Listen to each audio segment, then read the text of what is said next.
Good morning, students. Let us continue with your chapter number 10, vector algebra. So, today I am going to discuss with the triangle law of vector addition. Let us create a situation that if a person is moving from A to B, then from B to C, then the total displacement that is represented by AC. It means according to the triangular law of vector addition, AC is equal to AB plus BC. This is known as the triangular law of vector addition, students, right? After that, let us come with the parallelogram law of vector addition. In the parallelogram law of vector addition, if we have two vectors, vector A and vector B, represented by two adjacent sides of the parallelogram, then the magnitude and the direction, then their sum, that is vector A plus vector B, is represented in the magnitude and the direction by the diagonals of the parallelogram through the common point. This is known as, here I have written this is as vector A plus vector B. This is known as the parallelogram law of vector addition.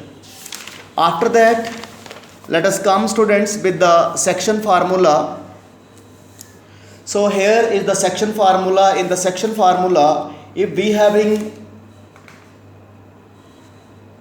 there are two cases. Case number one, when R divides PQ internally. Here is the PQ, students, and this R that divide it internally. Second case is when R divide PQ externally. Here R is outside of PQ. In this case number one, students, when R divide PQ internally in the ratio of m/n, then it is given by the formula vector R that is equal to mb vector plus na vector upon m plus n. Here when R divide PQ externally, then remember, students, this R that is given by mb vector minus na vector upon m minus n. So this is our section formula, students, and we will make the use of this formula in our exercise questions. Let us start with the exercise 10.2, students. Its question number 1 is, compute the magnitude of the following vector. The vector A that is given you as I cap, j cap plus k cap. Now we have to find out the magnitude of this vector A. So magnitude of the vector A, that will come as equal to 1 its square plus 1 its square plus 1 its square having square root. So that will come as equal to 1 plus 1 plus 1, that is equal to root 3 here, students. It is its first part. Second part is vector B that is given you as 2i cap minus 7j cap minus 3k cap. So magnitude of this vector B, that is equal to 2 having square plus into minus 7 having square plus into minus 3 having square. This is equal to 2 2s are 4, 7 7s are 49 plus 3 3s are 9. And that will come as equal to root 62, students. And here the third part is same. So try it yourself. Again in the third part you have to find out the magnitude. Let us come with the question number 2, students. In the question number 2, write the two different vectors having the same magnitude. Here is the vector A that I have written I cap plus j cap plus k cap, right, students?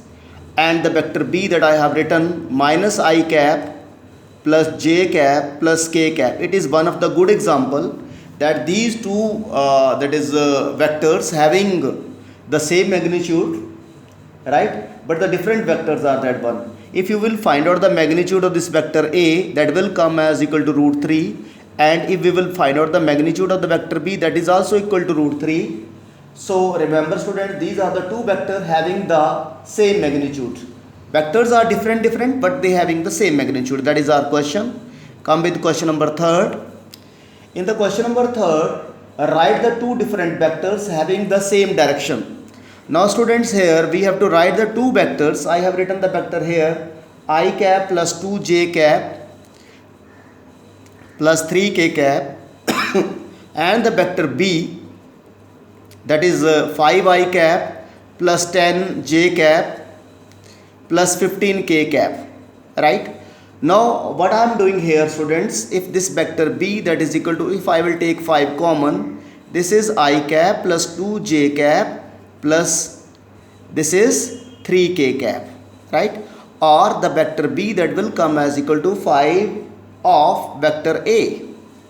What its meaning? Its meaning is there students, a and b are the two vectors having the same direction.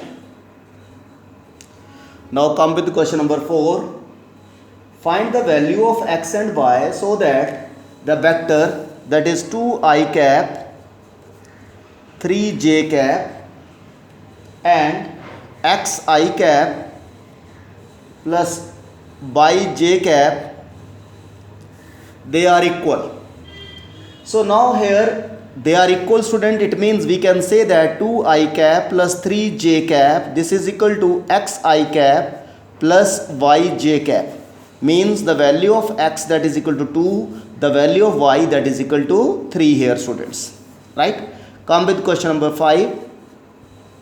In question number 5, find out the scalar and the vector component of the vectors with the initial point is 2 and 1, 2 comma 1, and the final point is terminal point, we say that is equal to minus 5 comma 7.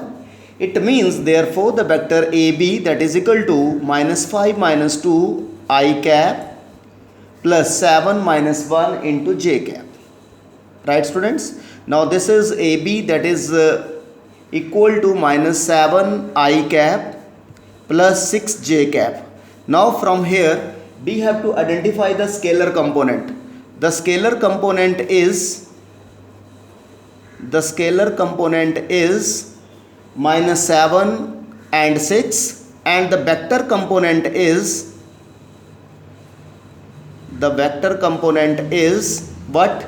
Minus 7 I cap comma 6 j cap.